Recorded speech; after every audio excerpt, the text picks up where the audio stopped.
Good morning. This podcast is Love, Death, the End of Selfishness. Again, I'm working off of a text from a friend a teacher, who kind of makes things very plain, very stark. And this one had a real solid kind of hit on me, like a medicine ball or a sack of rice that just boomed to the chest. The writing is very direct and very unadorned. It goes like this.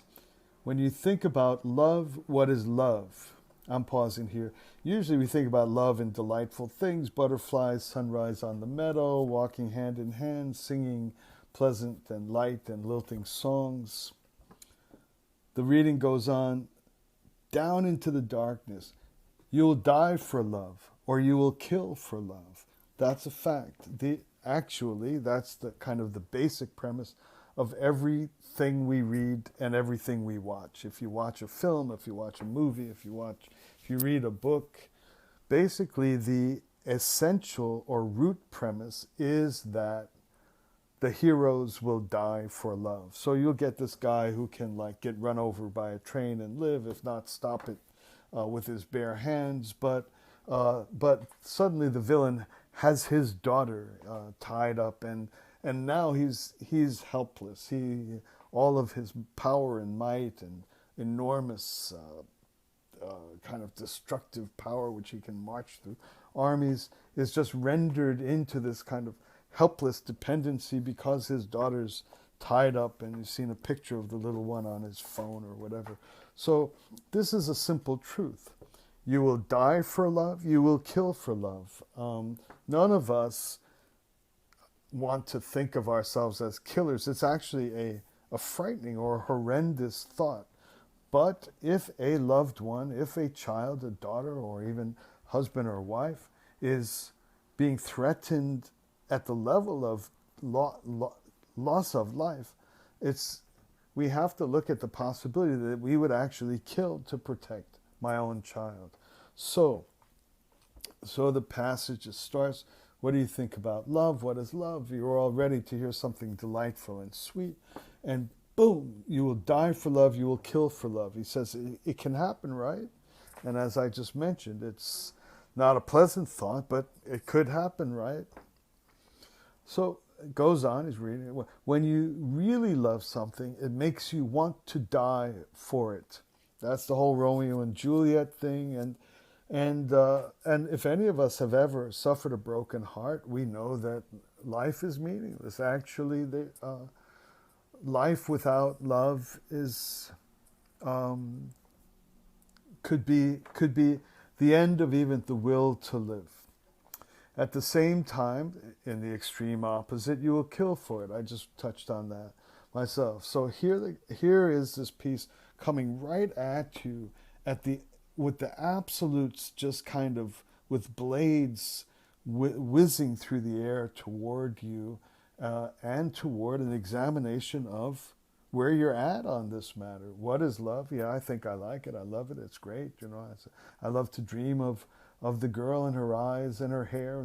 But suddenly I'm getting hit with, you'll kill for it. You'll die for it. This is not where I want it to go, but it's a serious examination. It's a serious examination of the extent to which I have the capacity to be so for something that I'm willing to die for it or her or him, or so for this person, so madly in love that their life is my all, my son or my daughter, that I would actually kill to protect, that out of love, the capacity to kill, something I would never dream of, something I'd never desire, could arise in me.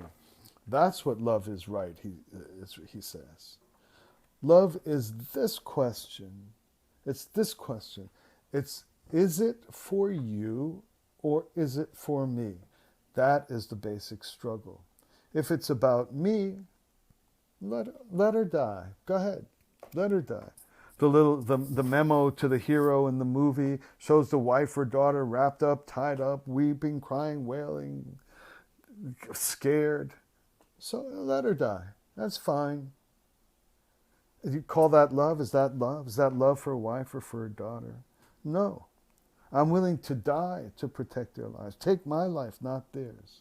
That's what love is, right? The question is it for me or for you? Is it for me or, and I modified a touch, for them? That is the basic struggle. That is the basic struggle. So love is the center point of the examination of who and what I am. Who and what I am. Is there anything, anyone I'm willing to live for? And this horrific thought, which I hate to go there, is there anyone or anything I'm willing to kill for? That's the definition of love. So that means that there is at least one thing who I place, or person, of course person, who I place as more important than my own life, more important than my bottom line. I can't kill. Of course I can't kill.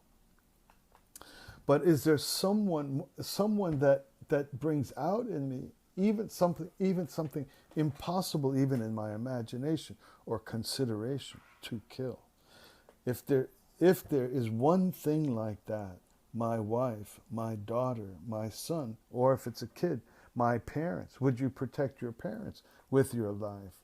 If there's one thing at that point, we have finally touched on that force which transcends selfishness, the root of greed, the root of oppression, the root of every form of evil in the world is when I'm the point and you are not the point. Where my benefit is where I'm committed and yours is expendable. That's the dividing line between evil, and when it's about me, it's not about love. When it's about me, it's not about love. The guy goes on to write, continues to write, I'll die for something or I'll kill for something. It's we or I. Because when I'm dying for something, it's not me, it's we. It's as simple as that. Everything starts from that. You need to know how to answer that. That's your question or mine. That's my question. That's our question in this short life. Because when I'm dying for something, at that point, it's not me, it's we. It's as simple as that. Everything starts from that.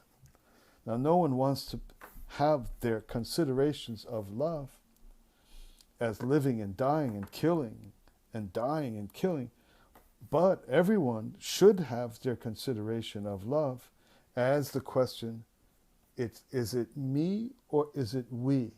And that's the borderline, that's the boundary line, and love is the defining line, and it's our choice, it's our growth, it's our development, it's what we become and who we are.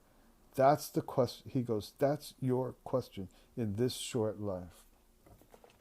So that's a harsh and kind of edgy little piece this morning, but it has beauty in it. It has beauty in it because once I've come to that, once I meet that very, very intense demand, once I meet that, I discover that it's possible that I can be a loving person. And then, on every occasion, that it's not me, but it's we, then it's not always life and death going on. It's not living and killing going on. It's we. It's the beauty of we. That's when the sun across the dew in the meadow and the songs and the hand in hand and the balmy summer evenings and the constellation of stars and the beauty of clouds and the poetry and the dance. But it has to at least meet that